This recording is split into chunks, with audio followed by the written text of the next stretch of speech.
Hi guys, welcome back to another video and welcome to day 14 of the pre-preseason training program. Now it's day 7 of week 2 and you already know that means it's recovery day today, so we're taking a day off from the intense training and giving our muscles a chance to recover and replenish so that we can go into week 3 feeling very fresh and ready to attack it with full intensity. So I'm not going to show you my full recovery routine because I did show you that day 7. And if you want to see that, where I showed my foam rolling routine, my stretch routine, as well as a recovery run that I do to flush out any lactic acid, I'm going to put a link on the screen right now so you can go to day 7 and see all that good stuff. But in this video, I do want to show you something else that I often do on recovery days. So although we're not going to train the body physically today, we can still train our minds and educate ourselves and improve our football IQ. And the way I like to do that is to watch top level professional games, choose a player who's playing the same position as me and take notes on what he's doing and apply that to my own game.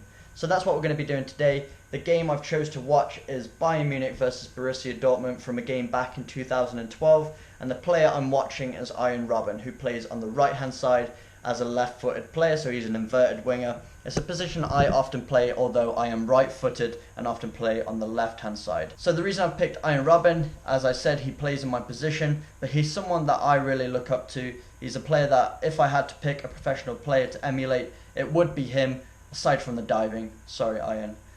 I don't know why I'm saying that like he's watching the video. He's definitely not, but if you are, Arjen, hit that subscribe button, mate. But all jokes aside, he is a great player. He's probably one of the best inverted wingers in the world, even at the age of 33, 34, however old he is now. When he's not injured, he's still one of the best out there. What I like to do at the start, before I've even started watching a match though, I like to write down some questions. How many touches did he have? And when I mean how many touches did he have, like every time he received the ball, not every individual touch. So I like to watch both halves and actually analyse them differently. I want to see the difference between his performance in the first half, his performance in the second half. Does he play with a different intensity? Does he attack more? Does he defend more? What is he doing? How is he trying to help his team out? Also, I want to look at how many times he dribbles and how many times he passes, how many short passes he plays, how many long passes he plays, how many crosses he gets in, how many shots he gets off, etc, etc.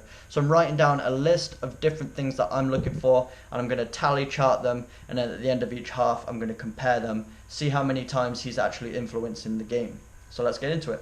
So I've just paused the game here. It's only 25 seconds in and Arjen still hasn't touched the ball yet. The play is going on over here.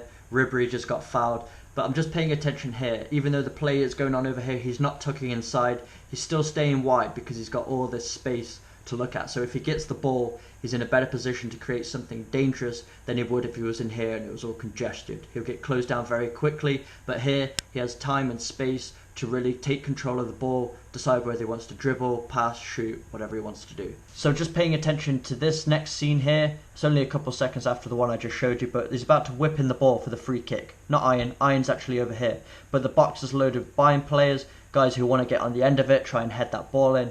But look at Robben, he's actually just chilling on the edge of the box here. He knows, and we know, he's not that good at heading, which is fine. Not everybody is. So he thinks it would be a waste for him to be in here. He's very confident in his shot, and we all know Robben has a really good left foot. So he's probably hanging out here because he knows if it goes in and it spills out and he's on the end of it, there's a good chance the shot will either be on target, could get a goal from it, or it could get deflected and go in, or win a corner. So this is the best position for him to be in as far as where he's going to be most effective. Alright, so Robben finally gets his first touch of the ball in about the 6th minute. As you can see, just cuts it back, doesn't have an option, and he's just playing it simple. Gets the ball again, looking for a pass, plays another short pass. So that's 2 touches of the ball in quick succession. I've probably talked about this in some of my own personal match analysis. Your first couple of touches, it's always good to get them very simple. Next play here, Ribery cuts inside to David Alaba, does well, blocked cross, but hooks it back top of the box. Robben actually hooks it into the space here. It looked like he might have been trying to shoot, but you can tell by his gesture after. He's apologising over this way because he thought that maybe his outside back was making the overlapping run. He was trying to play it into that space so that the fullback could come on and whip that ball in. It just doesn't work out this time. Alright, so Robben's about to get the ball. And watch what he does. So he doesn't decide to dribble, but watch when he makes his pass. As soon as he makes it, he's on the move. So although nothing happened with the pass, it wasn't effective, he's always on the move after he's played the ball. Almost instantaneously as the ball releases his foot, he's planting his foot down and he's checking into a new space. So that's something we can all learn from. It's called pass and move. One of the most basic things of football is always trying to get into a new space after you've passed the ball. So watch this next play. Lahm just lost the ball. Ball pops up to Robben. His first touch, he's going forward with it.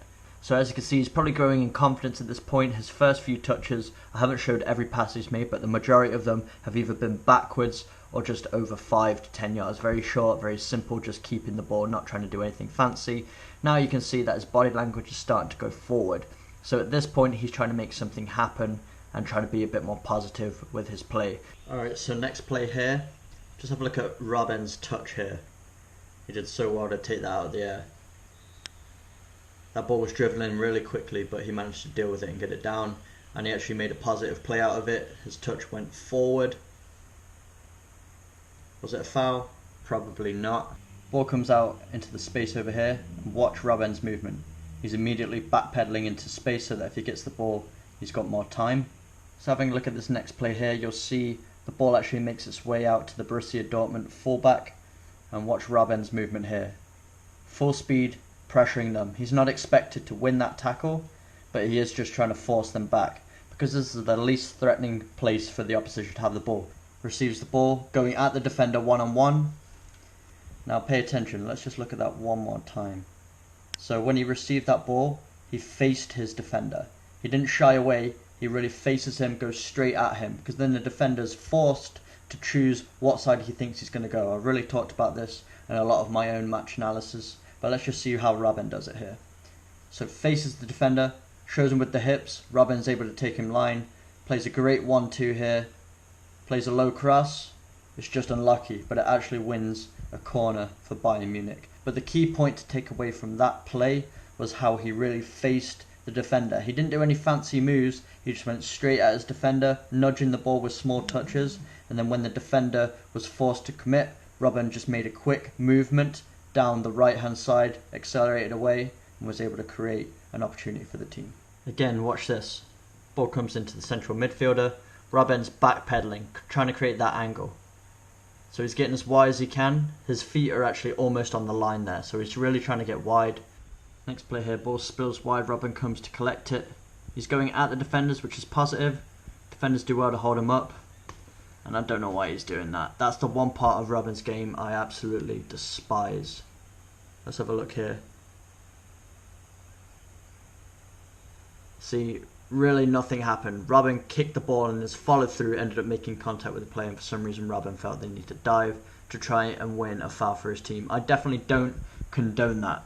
That's the one part of Robben's game I will not be taking notes on and trying to apply to my game. Alright guys, so that's the first half completed, and I'm not going to lie, it wasn't the most entertaining half of football I've ever watched, but still some good points to be made. So this is what my notebook looks like after just the first half. So I just write a summary of all his stats, so I'll just share them with you. He made 16 attempted passes, 12 of them were completed, which means 4 of them weren't completed, they were intercepted by the opposition. 8 of his passes actually went backwards towards his own goal, which shows you he was playing very conservative. Most of those passes happened in the first 20 minutes. So you can see he was trying to play it safe. He was trying to keep possession for his team. He wasn't looking to take many risks. Maybe he was a bit over-conservative. It's not typical of Robben to just play conservative. He's a very attacking player. But in a big game, like when they're facing teams like Borussia Dortmund in the Bundesliga, one of the more powerhouse teams in there, he's probably going to start by playing a bit more conservative and then trying to work his way into the game as time goes on.